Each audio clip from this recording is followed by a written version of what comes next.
Stop me if you heard this before. Tonight is the biggest game in Sharks franchise history. You know what? In a few games, that might just be pissing you off because literally every game from here on out is the most important game, most significant game in Sharks franchise history. Ladies and gentlemen, we are in uncharted territory. I wish I could say I knew what this would feel like, but we've never been here before. Welcome into Pregaming with Pucknology. For the moment, I'm flying solo, waiting on a puck guy to join me here in a few minutes. So I'll do my best to entertain you. You can find me on Twitter. Tweet at me at ChrisJWS. You can use the hashtag Pucknology After Dark. I'll do my best to respond while I'm solo. I may be a little bit slow. You can also chat in the YouTube chat there. Pose your questions. Best do it on Twitter, though, because it's easiest for me to see those. If you want to check out awesome content about the Sharks, check out pucknology.net. It's the the little umbrella that covers all this stuff with teal tinted glasses, Pucknology After Dark, and lots of great articles there. You can check out. I believe Puck Guy did the preview for today's game. Very good write up, I'm sure. I didn't read it, admittedly. But very good. You can also check out our recent interview. We talked to Matt Salmons from the Tampa Bay Lightning. He's their director of broadcasting. Had a pretty good conversation with him. You can find that under the After Dark video tab on pucknology.net. Now let's get into it. Tonight is a big game. Game 6 of the Western Conference Finals. The Sharks lead it 3-2. Huge moment in franchise history. This is the game where the Sharks have the opportunity to come out big. They can shed that label of being those underachievers. They've never been to the finals. This right here. This is their moment. And, they could still win it in a game 7, but we all know they don't want to get back on that plane. They don't want to take that chance where it could be anyone's game, give the Blues any life. They need to finish them tonight.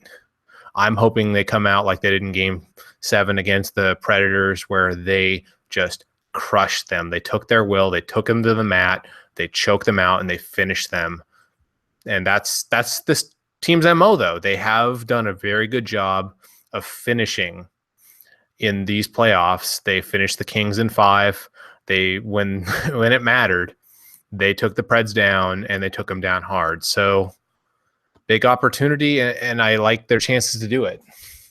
So as we're waiting for my co-host here, let's talk a little bit about how we got to this point. So let me pull up my lovely tabs here. Sorry. So, I mean, we started out, game 1 in St. Louis. Sharks rather tentative in the first period, right? As were the Blues. There's a lot of feeling out going on.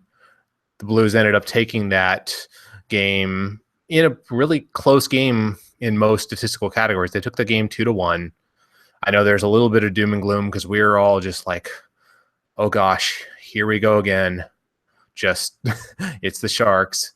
But, there was plenty of reasons after that game to look at it and go, okay, we got a shot. We got a chance here. Some good things can happen in the series. And happen they did. Game 2, they won 4-0. They, in many ways, took it to the Blues in that game.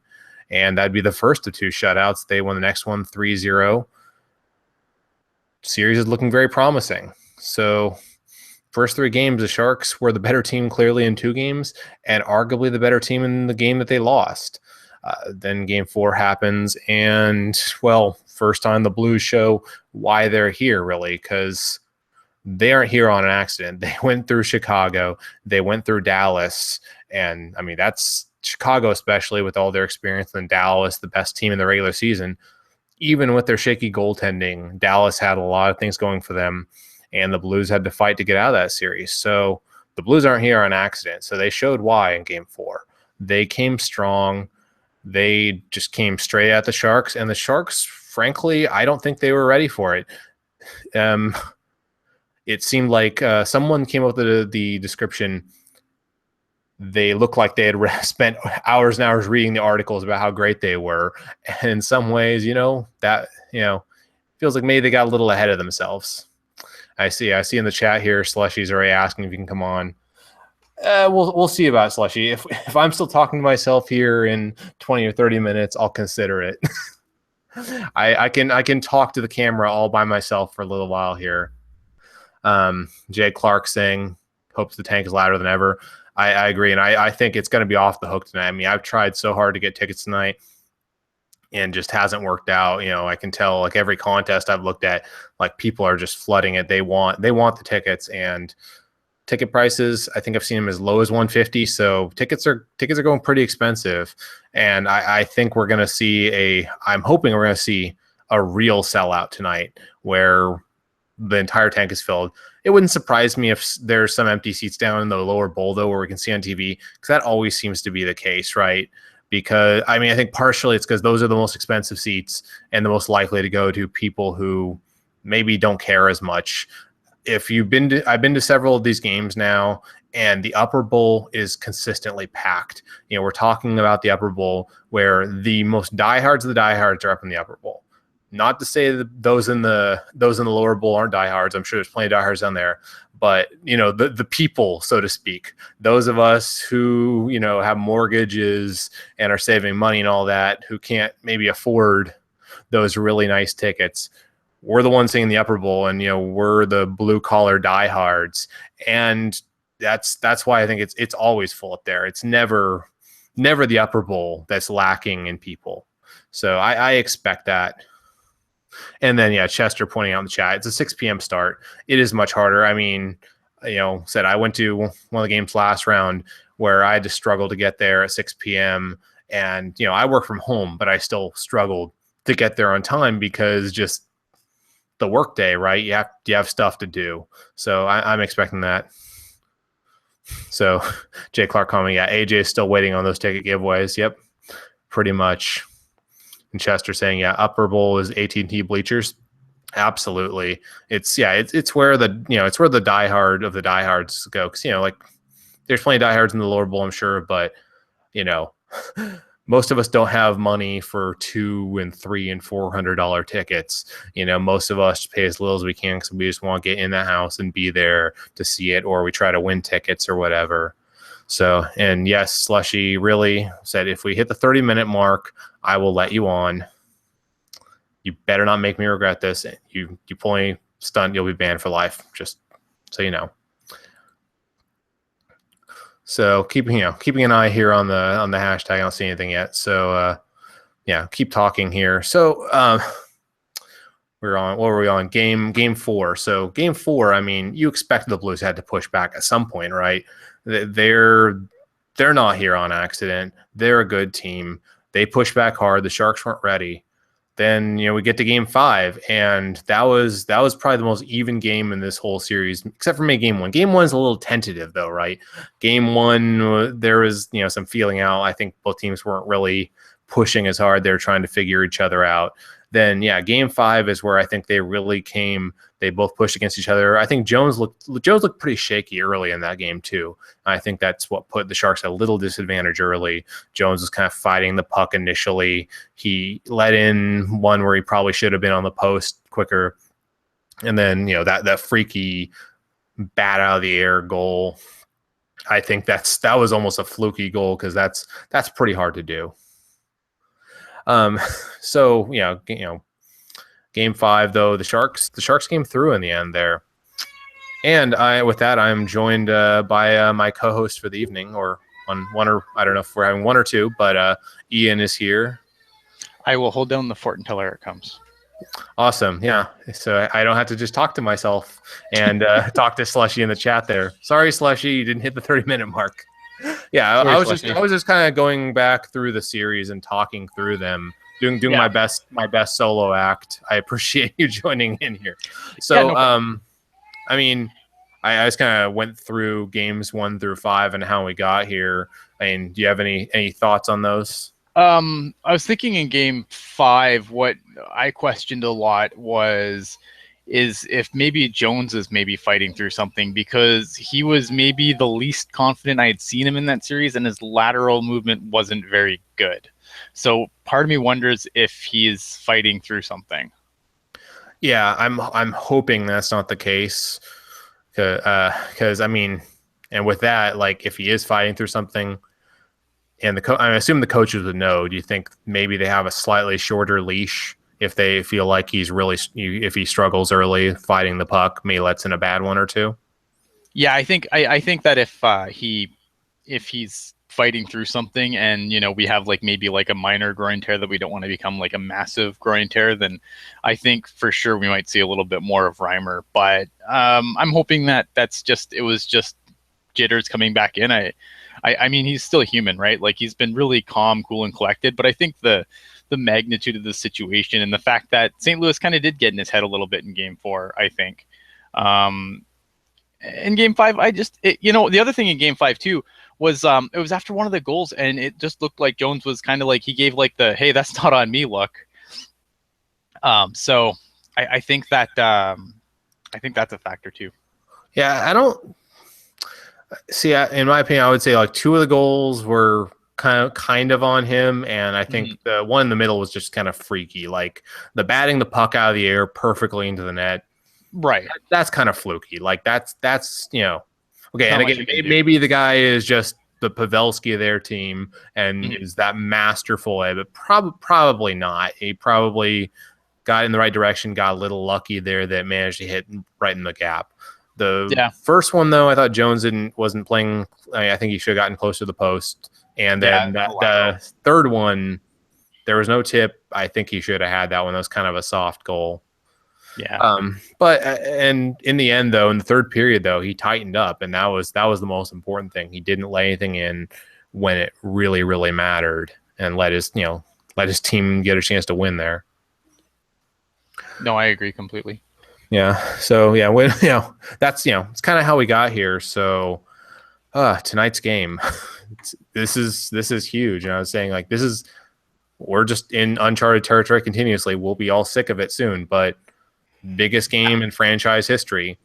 And the Every next game, every game until this is over, is the biggest game in franchise history. And I don't know, whoever gets the game winner tonight, if it's a Shark, that probably will displace Jamie Baker's goal officially as the biggest goal in franchise history. Yeah, especially if it's something like in like heaven forbid OT or something like that. Oh please! I don't want. My heart can't take OT. No, My heart could barely take that last game. That was just so intense. I was just clenching and wanting to roll into a little ball on the couch, like just longest 20 minutes of my life.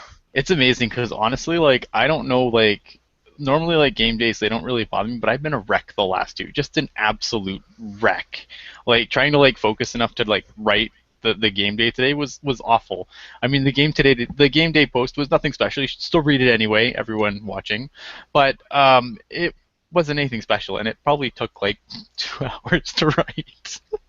You can't focus, right? Like, No. I mean, I remember getting the same feeling like leading up to like when I graduated a number of years ago, trying to write my last couple papers, just like trying to focus, like just like I couldn't focus too much thinking about what was about to happen and all that. Just trying to get your focus dialed in. I mean, and this is what the Sharks are dealing with too. I'm sure is like, or any sports team really is like, they have to get dialed in. They have to treat this like just any other game. I mean, they need to get amped up for it, but they can't get overamped. They can't outthink themselves. They got to go out there and just execute. And that's the thing is, that drawing that fine line between being emotionally into it and just wanting it hard, but also not having that happen to your detriment. So I see Puck Guy has joined in here. We just, we recapped the series a little bit here, Eric, and then we just talked a little bit about Game 5. So probably about the right time to get into Game 6. And I mean, we already talked a little bit, but well, let's do some keys to the game. Let's start with you, Eric. What do you think? Give me two or three here. Not to produce while we're on the air, but I'm still waiting on hold to talk to Damon Bruce. And if you know the past history about how wonderful our sports radio stations cover us, you got to take advantage of it. So I'm doing that right now. As for keys to the game tonight, keep that crowd alive. This place is going to be rocking. The Bay Area is going to be rocking. Uh, with the Warriors down 3-1, people are wanting to cling on to a winner. And if they can get the first goal and get that crowd really into it, because they are already going to be. I mean, I don't care if you have one of the freaking LED wristbands or whatnot, or the rockin' towels. I know Slushy's already at the game, but get the crowd into the game, play your game, get into St. Louis's head. I think are the three ones I could think of offhand. Back to you, Chris. Yep, thank you. Ian, what do you think? What are your keys? Special teams. Like AJ said yesterday on the show, special teams has been so key in this series. If the Sharks' power play is on, generally that ends with the Sharks win. When the Sharks' power play has been atrocious, they lose. So and it's really cut and dry. There's not really been any home ice advantage in this series. Both teams have they've won and lost at home. So obviously the Blues have lost one more at home just based on the scheduling of the final, but. There's really it's to me it's all special teams. If the Sharks can dominate on special teams, especially the power play, it's awesome. Yeah, special teams is huge, no doubt. I pulled up the stat the other night. I don't have it right in front of me, but they've gone scoreless on the power play. I think it was 6 times so far in the postseason now. And following those times they went 0 for on the power play. Only one time did they go 0 for the next game. And the other 5 games, they scored a total of 10 power play goals. I think it was something like 2-3-2-2, or 2-3-2-1, or something like that. They've been really good on the power play after not scoring. Although we don't have that worry this game because they were good on the power play last game. But I think special teams, they can get that going. I think the refs are probably going to call it really tight. They're gonna swallow their whistles tonight. So the Sharks, mostly of what special teams battle there is, they can't lose it. They can't. If they go 0 for and force St. Louis to go 0 for, I think they'll be fine. But if they give up a power play goal, they're going to need to get one right back. At least draw even in the special teams, because that's their strength. They can't lose that battle. Nope. Well, they can't. They've been pretty good at evens as well, but that seems to be a very common theme, though. And it's a common theme in the postseason in general. Your power play shows up and is good, your team will probably be good. So there's that. Obviously, like Puck guy said, keep the crowd engaged, because the crowd is going to be just vicious tonight. I think said. We will repeat it 1,000 times. Biggest game in franchise history. If they aren't loud, they're doing it wrong. Like this, if there's ever time to scream your head off and lose your voice, this is it. Like seriously, unload. Give it everything you got. You got till Monday to recover if the Sharks win. So yeah, I mean that's huge. And after that, I think it's discipline in terms of like controlling the puck. You can't be sloppy. You can't have bad turnovers. That's also been the other theme. Whenever they lose, there's usually been a number of really just sloppy turnovers. Game 4 had a lot of them. We've talked about them ad nauseum. Thornton's kind of passed nowhere and some of those things. And they've had a few in those games they won too that didn't cost them. But don't give the Blues any free opportunities. Either get the puck deep, skate it in or whatever, but can't be turning it over high and feeding their transition. This is just hockey 101. But right. Winning these types of things always comes down to hockey 101 anyways, right? And so we'll be keeping an eye on Twitter here. So if anyone wants to tweet at us, use the hashtag Pucknology After Dark. Also, we are trying to watch the chat. I see the towel tonight was brought up, and I guess some Blues fans are not so happy about it. Oh man, it's like, do I really?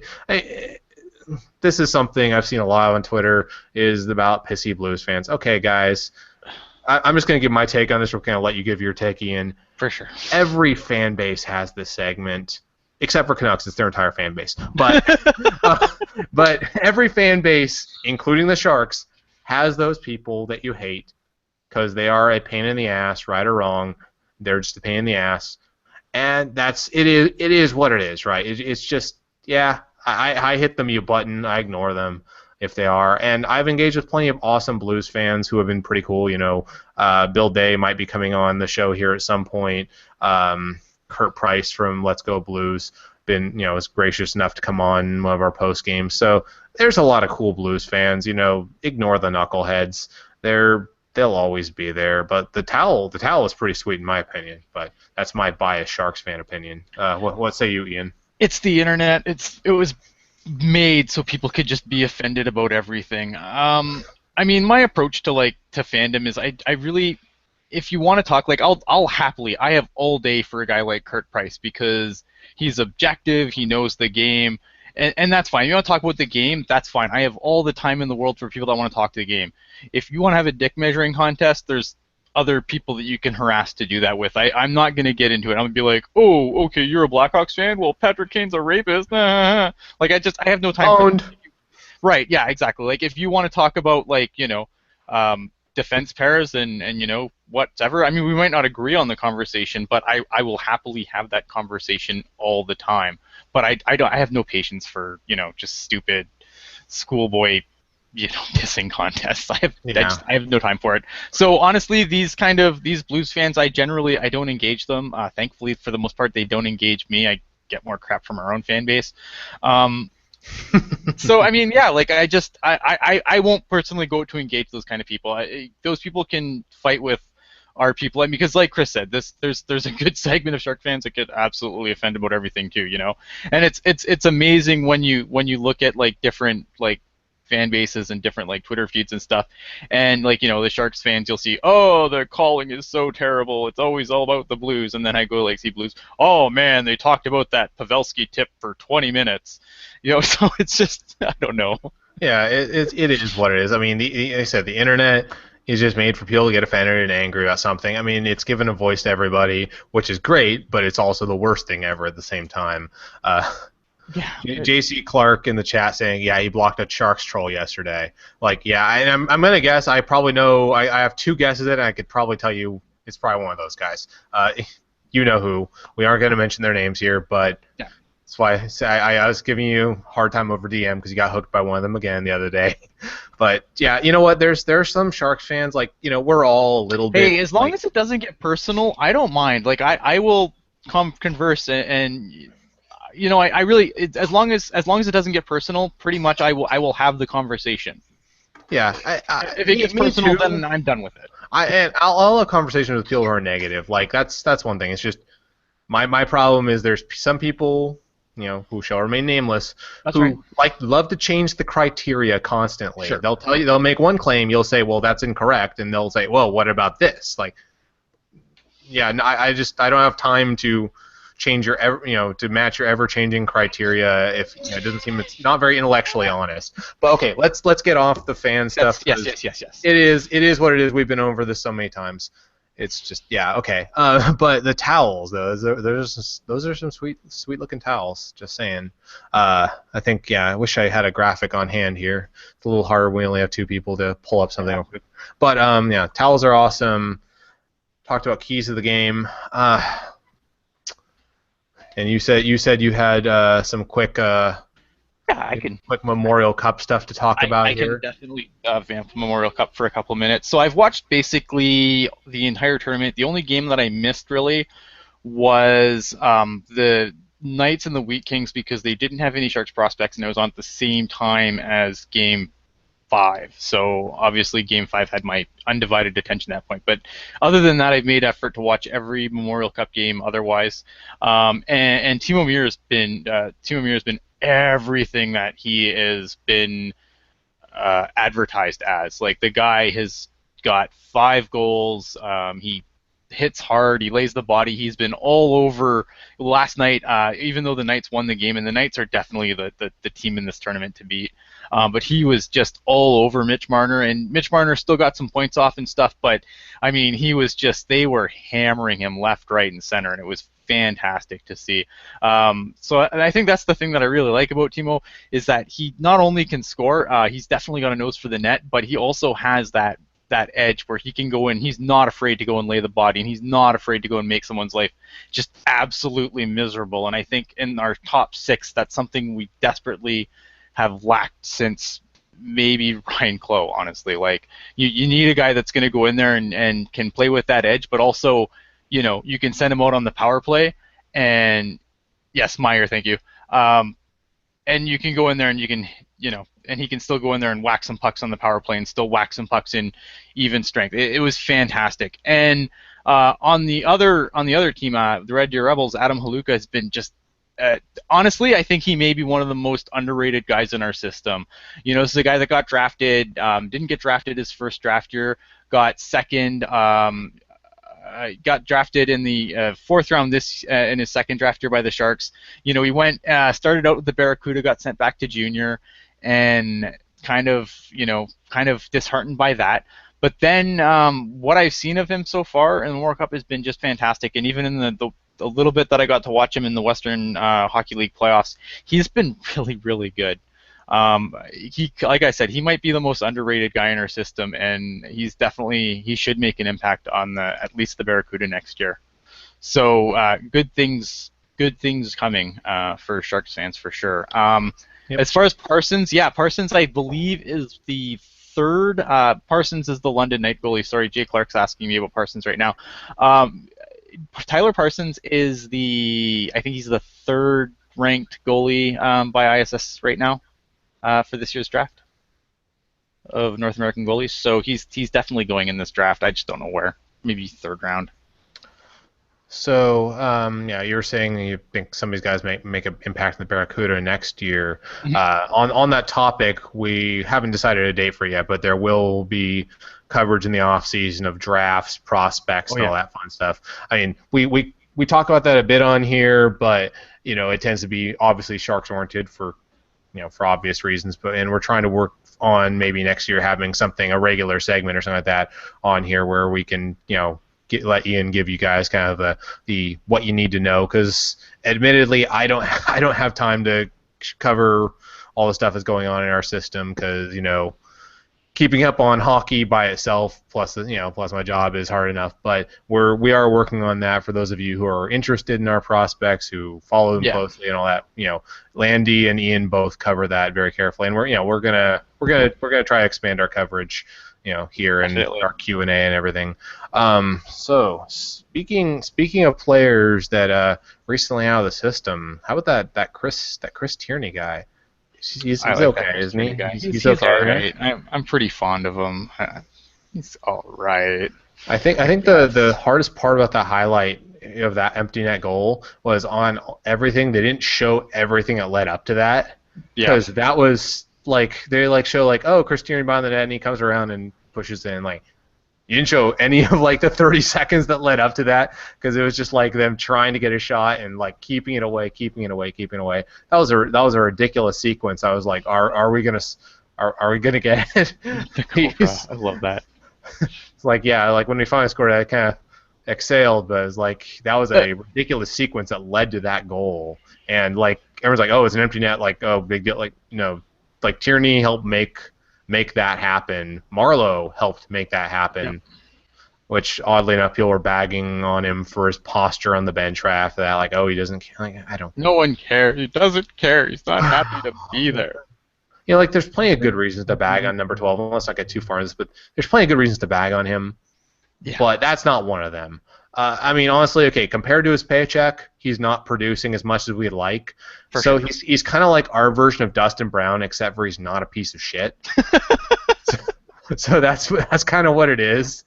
Maybe he's kind of our legacy player.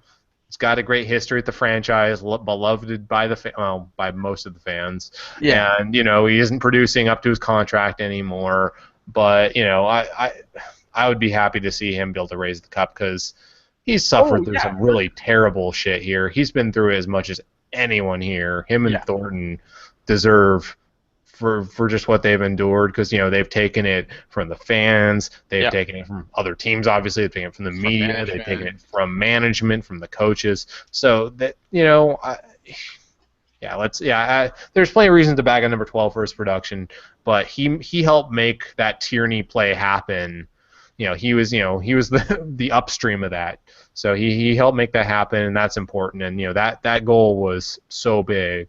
I mean, at this point, you could argue that's one of the biggest goals in franchise history. That and the Pavelski tip, because that's what led to that game winner. And that Pavelski tip was absurd. That's gonna be up there when it's all said and done. That's what he's made a career out of. I shouldn't really. I mean, it shouldn't. I can understand why like some of like the national people are like, wow, that's amazing. But I mean, really, he dined out on these all year. Like this is Joe Pavelski. This is how he scores. Yeah, even for Sharks fans though, it's really giving us better appreciation. Yeah, because I mean, we normally see it, but we don't normally see it broken down from like 5 different angles in slow motion, saying, "Holy crap, this is an absurd goal." I mean, like we knew how good he was at tipping pucks, but that one was particularly tricky. I mean, that was going the that was going the other way. That was going to go onto, I believe that's his blocker. It would have been his blocker side. I think it was going to go to his blocker side and probably be a couple feet wide. And Pavelski manages to have it go from there and just take, like a 90-degree turn inward into the goal. And that's crazy. Yeah. That level of precision with your tips, because like a lot of guys, I think like they know how to tip pucks and with some kind of within the range of the net, but he seems to be able to like actually aim where he's tipping them. Right. And that is absurd the way he can do that. No, it is. Looks like Puck Guy's rejoining us. Did Damon cut you off? Pretty much. They didn't hear me say good afternoon to them, and they hung up on me. So that was 55 minutes I'll never get back. Darn it! You missed the 5 minutes a year he'll talk Sharks. Anyways, let's not get into diatribes about local radio coverage, because frankly, it's been a joke. It's been Warriors autopsy all day. Can we just cut that cadaver up and put it out to sea? And let's be real here. If the Sharks get a win either tonight or Friday, and it should be tonight, the best coverage you'll have will be right here with Pucknology.net and this channel. Trust me, we have a lot of things we are thinking about doing, and trust me, the only place you'll get better coverage maybe would be from Brody, and that's if we don't have Brody on. Yeah. Nonetheless, there's plans. We're probably going to do if knock on wood, we make the finals. We're probably going to have pre and post every game. We're going to probably get more guests. We're working on that. We're probably going to have some off day casts as well. We're probably just going to go all out and enjoy as much of it as we can, because you know what, this could be the first time ever. It could be the last time for a while. Who knows? So we're going to make the most of it if it happens, because that's what you got to do. Right. You look at what Washington's gone through. They've been through it one time. Not saying that we're just due for one time, but one time, and we'll go we'll go from there. But we have plenty hopefully lined up soon. We're waiting on a couple more people to confirm, and then we'll go from there. Anyways, I just want to mention something else, just as the director of content. Just because the puck stopped dropping doesn't mean like things are done. Like there's still going to be stuff to find on Pucknology. We're like Chris was saying earlier, we're going to talk the draft. We're going to talk free agency. Teal Tinted Glasses is still going to be coming at you all through the summer. Working on a new show kind of similar to Teal Tinted Glasses, but just live on YouTube, which is going to be the Writers' Room. That's going to cover the Sharks, NHL stuff. It's going to be, there's going to be some good stuff coming, and there's going to be a reason to stick around all summer. But I mean, if you want to, ditch us and watch baseball, I mean, that's fine. Yeah, lots of good content coming, lots of good guests. Like, we have a lot of guests that we're working on or have committed, and we just haven't lined up dates for. So stay tuned whether we make it or not, but especially if we make it, there's going to be a lot of coverage.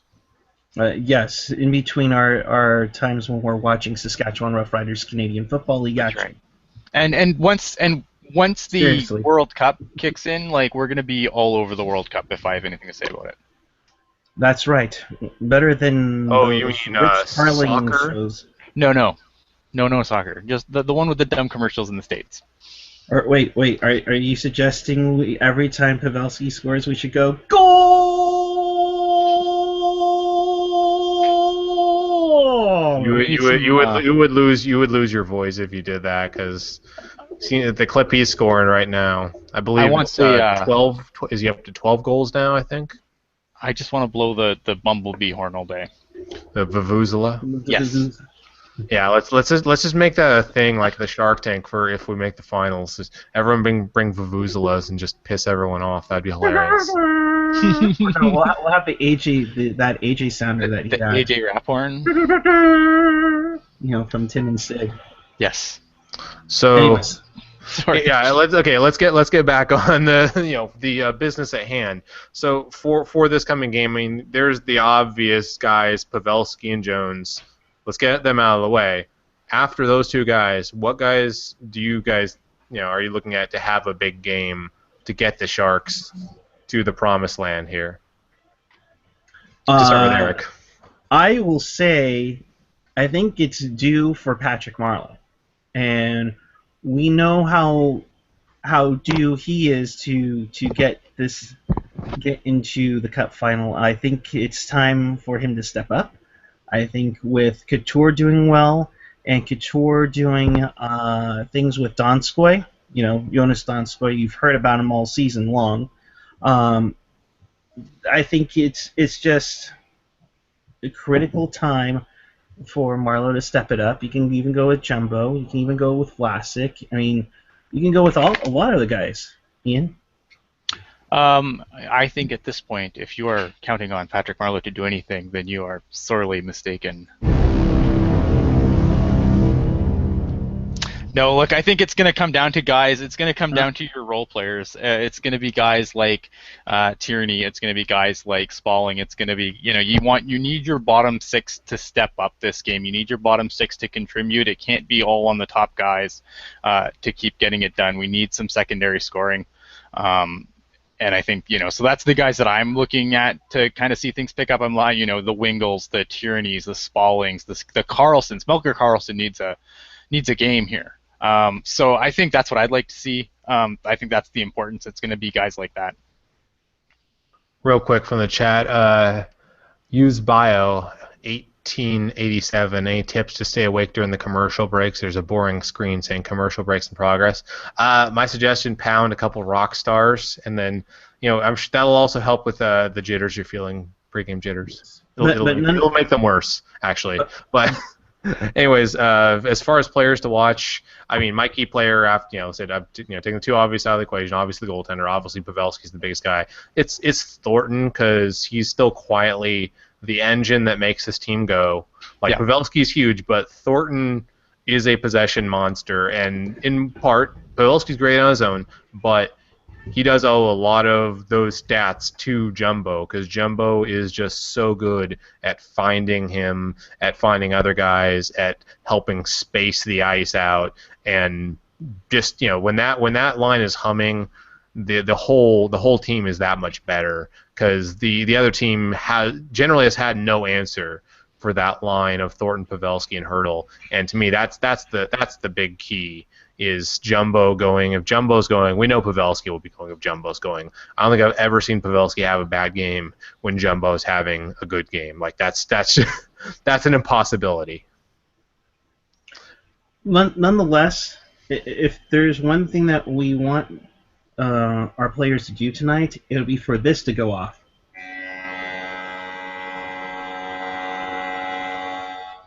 I mean, maybe 5 times would be nice. I'm just saying. We want 10. We want 10. We want 10? We yes. want 10. Absolutely. Abso-freaking-lutely.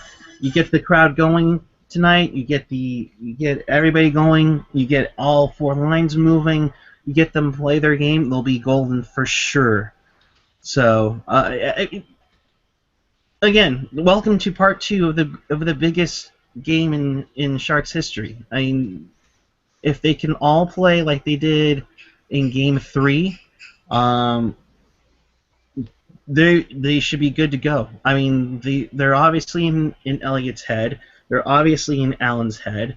They might even be in Tarasenko's head, which is huge. I don't know if I agree on the goalies, but I definitely agree on Tarasenko. I think they've frustrated him a lot, and there's been this is probably a good topic to touch on here. Is there's been a lot of like what's wrong with Tarasenko? I can tell you what's wrong with Tarasenko, and it starts with a V and ends in Vlasic. Like that's Yeah. like give some credit to Marc-Edouard Vlasic, who is quietly one of the most underrated players probably in the entire league, because he is so he doesn't make flashy plays, but the key is he is just Mr. Fundamental, right? He makes the right play, he makes the smart play so consistently. Had a few bad games in the playoffs, but it's the playoffs and you're playing against the top tier competition. You're going to have a few off games, but I think they say he spent about 40 minutes on the ice this series with Tarasenko, so roughly half the time Tarasenko's been on the ice, and in that time he's held Tarasenko, off the sheet, and I think he has like one shot in those 40 minutes. So Vlasic has been a big part of what's wrong with Tarasenko. But I don't know if you guys have any other theories, but I think that's probably the right answer. I think, yeah. I mean, I definitely wouldn't want to take anything away from Marc-Edouard Vlasic. I don't take anything Hitch says at face value, though. So, if I still wouldn't be shocked if when the Blues are done playing, they say, Tarasenko was nursing this or needs surgery for this, because I just feel like the shot's not there. Like, I think the skating seems fine to me, but it's, to me, it's got to be a shoulder, it's got to be a wrist, and Marc-Edouard Vlasic definitely helps neutralize him for sure. And I don't want to take anything away from Vlasic. I don't know if I can take Hitch at face value on this one. Yeah, agreed. What do you think, Eric? You can't really take anything into value with Hitch. It's been kind of a war of words a little bit too with Hitch and DeBoer kind of going through, and I'm pretty sure he knew that Backus and Fabry were going to play Game 5. I mean, it was just trying to play a game, try to see if he can throw the Sharks off. Obviously, that didn't work out too well now, did it? But at this point, I mean, to go back and forth between your goaltenders is a little iffy. I mean, I didn't think Allen played poorly, that he shouldn't be starting this game, but he thinks that switching the goalies is a bit of a shakeup, but they've kind of been immune to that because they've been doing the last few years or so. So, time to get in gear. Yeah, it's a little more closer. Like they have more closer to kind of a 1A, 1B versus a lot of teams, kind of their primary and their backup. And we'd probably have a 1A, 1B if Reimer was here earlier in the season. I mean, the reason why it's the unquestioned starter is Jones is because he was here the whole season, and he, it was like we can't really like make him say you're now rotating because you're the reason why we're here. I mean, not to say they wouldn't put in Reimer, but I think that's the thing is like the Blues have a 1A, 1B. We have that in terms of talent, but I think it's more Jones is the starter because he's here. He's here and he's staying. I mean, Reimer's gone. If you look at every other team actually in the finals right now, they've had to rotate goaltenders for one reason or another. In the case of Lightning, it's been for injury, and that's necessity. But the two teams that like Pittsburgh and the Blues that were down 3-2, right, or are down 3-2, both had like their back and forth. I think Pittsburgh made a big mistake. Blues, I don't think is a big mistake. I think they're fine. They're fine either way.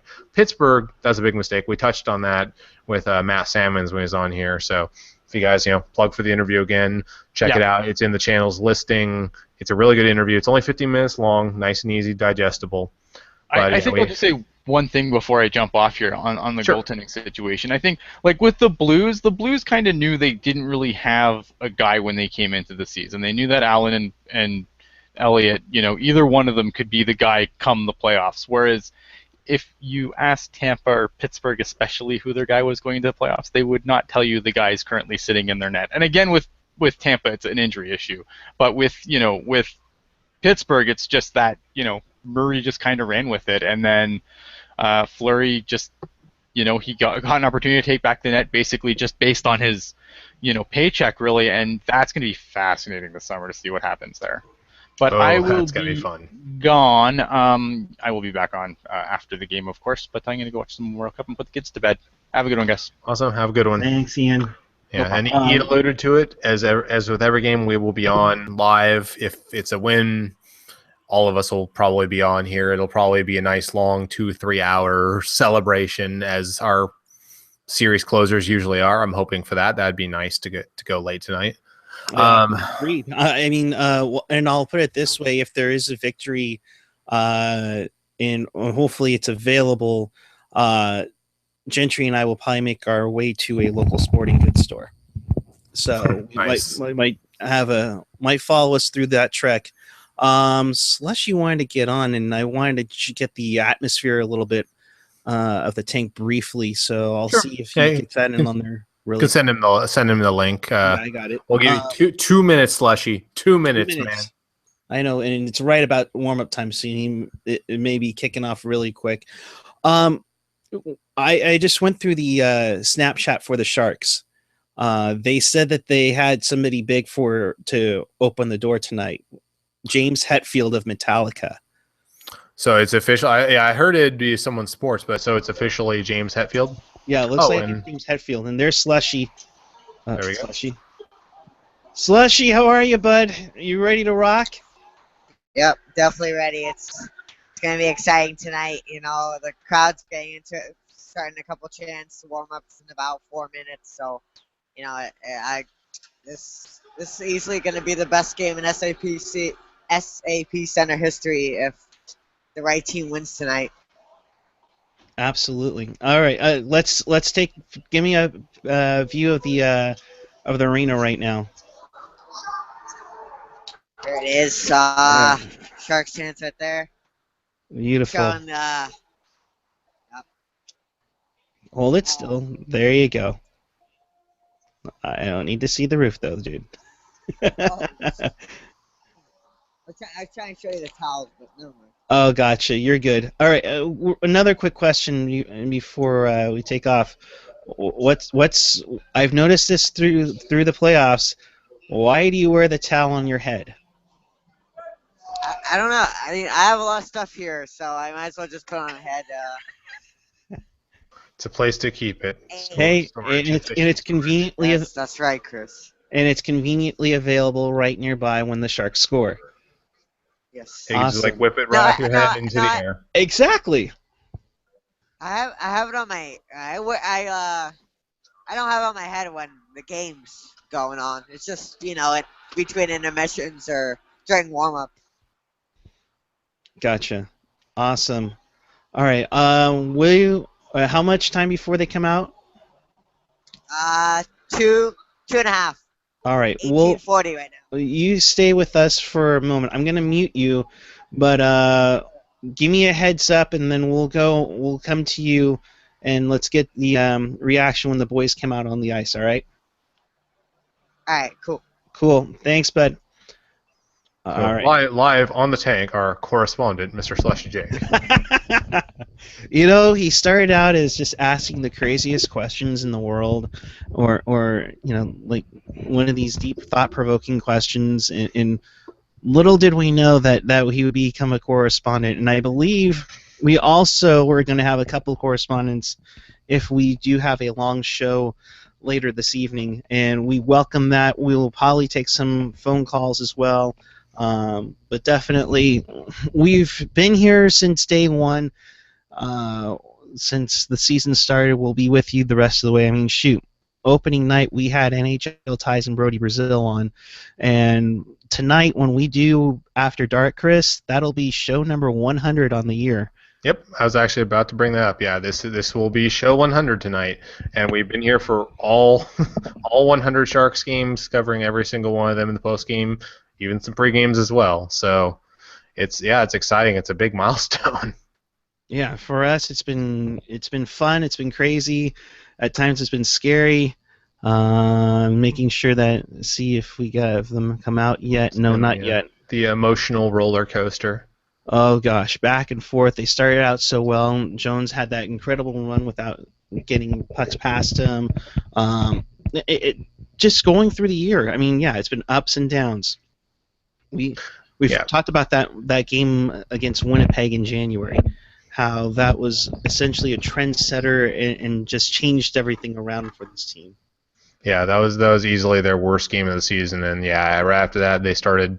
Next game was still a loss, but they started to turn it around and do the right things. And then yeah, unsharks like they had a stellar February. Like they just, I mean, they had a pretty good, January, good February, good March, and good April, obviously. But yeah, they did a very unsharks like thing, and they had a strong second half of the year. Because often it was like they would build first half of the year, have a really strong first half, and then the second half kind of tread water, be a little over 500. But they did most of their work in the second half of the year, well, except on the road. They did that all year long. So looks like are we getting near Hey, time? Slushy, go to landscape instead of portrait. So do widescreen on it when you show. There you go. Atta boy. Put that up on the thing there. So All right. Now, why can't I unmute him? Let's see if you can try it on. I think he's got to unmute himself. All right, Slushy, unmute, but. Dope. Yeah, you gotta change it back. I don't think he has it on the other camera. There you go. All right. All right. No. It's on his side. It's on the side, bud. Sorry, there's people on my.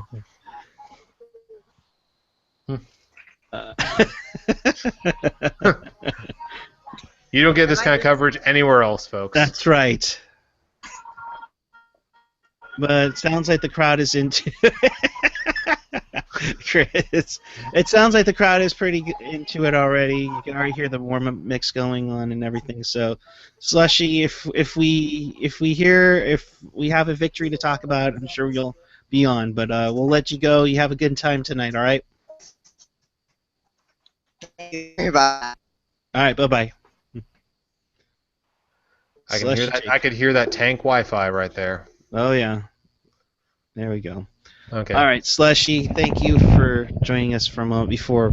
Probably once everybody started going, Instagramming and Snapchatting and everything. So, kind of get that little kick of it. Looks like Chester Tivo saying that they're live from Sports Talk Live is at SAP and they're talking Warriors. Well, that's for everybody else. Of course, because that's been the theme of the day. Like, so how about them Sharks? Oh, no, forget the Sharks. The Warriors lost. We need to talk about that. Forget about how much the Sharks are playing well. And side note, if you had told me in February-ish that the Warriors or that one team would be on the cusp of clinching a berth in the finals, and the other one would be on the edge of being out, and telling me which one's which, I probably would have guessed the Sharks. I would have been a little surprised they were even in the conference finals. So yeah, I honestly would never have predicted that the Warriors might be the ones on the ropes and the Sharks are not. But and we're not going to get into what's wrong with the Warriors. You can get that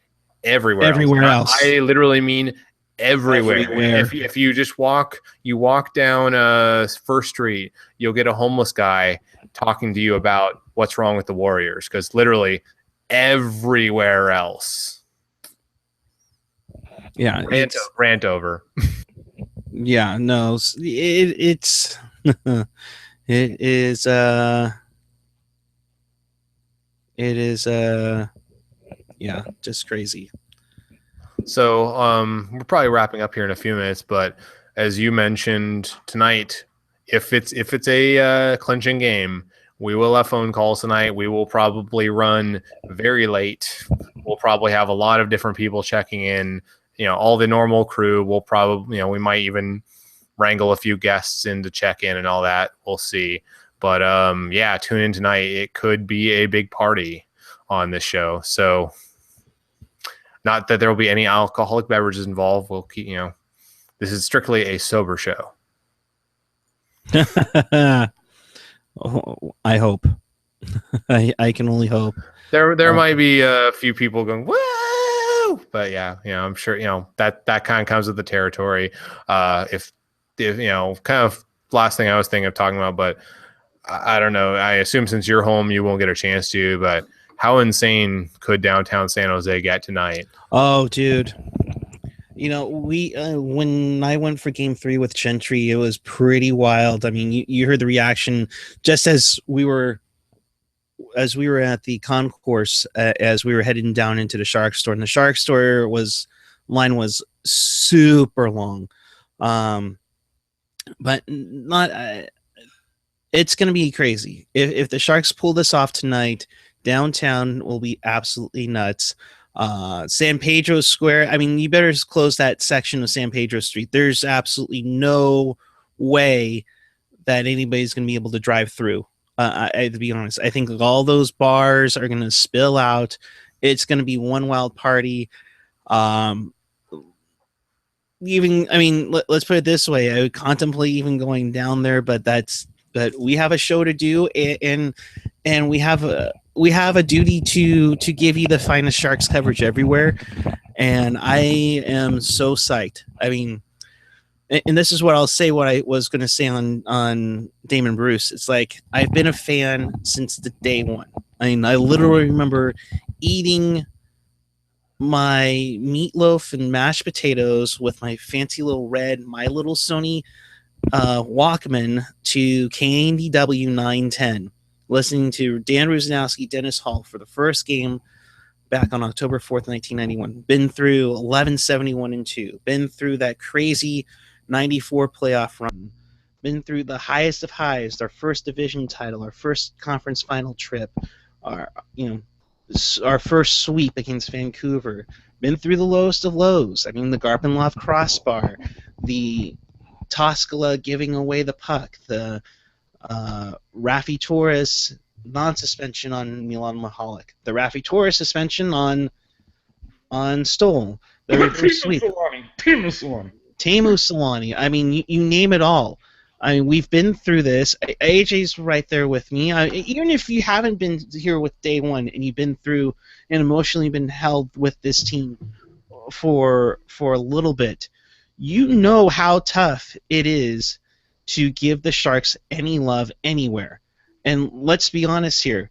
Tonight will change a lot of that if they win tonight. If they win tonight, a lot of that stuff goes away. Oh, if you win tonight, you have to respect the San Jose Sharks. You would hope so. I mean, come on. Finally, let's see them get some love. Let's see what it looks like when they have an open house to try to sell season tickets again. I think there might be a lot more people interested in it if they can pull this off, because, as we know, everybody loves a winner. So, yep. And everyone loves Sharks 360. Yeah, no, 365. 365. Oh, sorry. Don't forget those other 5 days. But, yeah, dude, I'm amped. I'm so ready to go. It's like nervous anticipation, cautious optimism. But, boy, I'll tell you, if the Sharks scored that first goal tonight, I'm going to be bouncing all over this house. Without it's not. I'm not even kidding. It's and if they get that first goal, I may just like pack it in right there and just like head down to San Pedro at that point. Yeah, I'm thinking if I have to stick around at least for the first period or two at home here, but if come the end of the second period, if they're up by like 3 or 4 goals or something crazy like that, I may hightail down there, even if I can't even get into the brick because it's so crowded. But I'd want to be down there to see that happen. But yeah, just downtown San Jose could get nuts tonight. And with that, make sure everyone, if you're out there, please stay safe. Be responsible. Don't flip any cars. Don't attack any Blues We're fans. not Vancouver. Well, yeah, be responsible. Be respectful. How would you feel if you were on the other end and if you had just gotten knocked out after you had waited so long? So please, now I will absolutely preface this with. Now, if we were to do this against Vancouver, absolutely flip those guys off. But this is St. Louis, totally different. Totally different. Yeah. So, and especially St. Louis, because you feel for that fan base. They've been there for 49 years. They got into the Cup final the first 3 years of their existence and haven't been back since. Well, and damn it, Eric! Don't steal my final thoughts there, Eric. I was about to go with mine. I was going to say, how many teams were there in those first 3 years of their existence? Yes, there were only 12, but and they played in an all-expansion playoff. But that's beside the point. But that's significant. That's still not as easy as the last time the Maple Leafs did it. But with that, I mean, I think you guys already kind of gave your final thoughts. I'll give mine before we sign off here because it's game time in only about, well, I would Half say hour. 20. I would say 20 minutes, but with NBC, it'll probably be about 45. But and I'm not about to go landy on you, but I was about to say the same thing Puckeye pointed out. Be respectful of other fans, but also have a heart for Blues fans. If we do win this one, have a heart for them.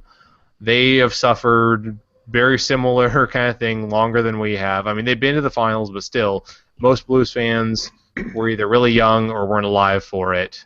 A good portion of the fan base. So have some compassion for them. You can mock Vancouver all you want because Vancouver kind of deserves it. Same thing, like I said, with Predators fans. We're kind of their big brother. We've suffered a bit longer than they have, and I definitely feel for them. And I mean, a lot of Preds fans I've talked to are rooting for the Sharks because they'd like to see CS:GO. Plus, they don't really care that much for the Blues. But yeah, be respectful of other fans. I guess that's the bottom line. And remember, it could be worse. Look at Vancouver. Look at Vancouver. Look at the Blues. They've suffered longer than we have. So maybe in the 25th season, maybe now is our time. Maybe this is it. We'll see. If you see people wearing Blues jerseys, whatever, absolutely be respectful and be courteous. But if they're wearing a Blues jersey that says Pronger on the back, those guys you can rib a little bit. Or you could be like that dude on that Canucks video. Oh, I see you like shitty teams. Okay, but you can only do that with if they're wearing a Pronger jersey. Anybody else is off limits. Yeah. And anyway, wrapping up here. If you guys have any final words before we get out of here. Seriously, I can't wait to come back on tonight, and let's hope for it's a win. I mean, the crowd. I know there's a lot of you guys filing in right now or getting excited from your TVs. Get excited. This hasn't happened before. It's at home, which makes it even more exciting. Rock your teal like all of us are. We will chat with you after tonight. I can't wait. Yeah, me neither. And I don't want to wish bad on any other Bay Area sports franchises, but let it just be said that if on Friday there's only one team playing in a final in the Bay Area, I'd be perfectly okay with that because maybe the Sharks would get a little more love and maybe some people, they'd kind of be forced to pay a little bit more of attention to it because they've spent this entire week talking about a different sport. So the Sharks get upgraded from 30 seconds to 5 minutes. Yes. Okay, and enough of that. So take us home, Puck Guy. This is the last second. Make sure you subscribe down below. Make sure you hit Pucknology.net. Make sure you follow us on Twitter at Pucknology. I'm at PuckGuy14. AJ_Strong. Respect the underscore. Absolutely. And Chris JWS. We will be with you after the game. Just follow us. You'll find the link there. And until later this evening, where we hope we're having a good time, keep it real, keep it fresh, keep it real fresh, and get loud. Go Sharks!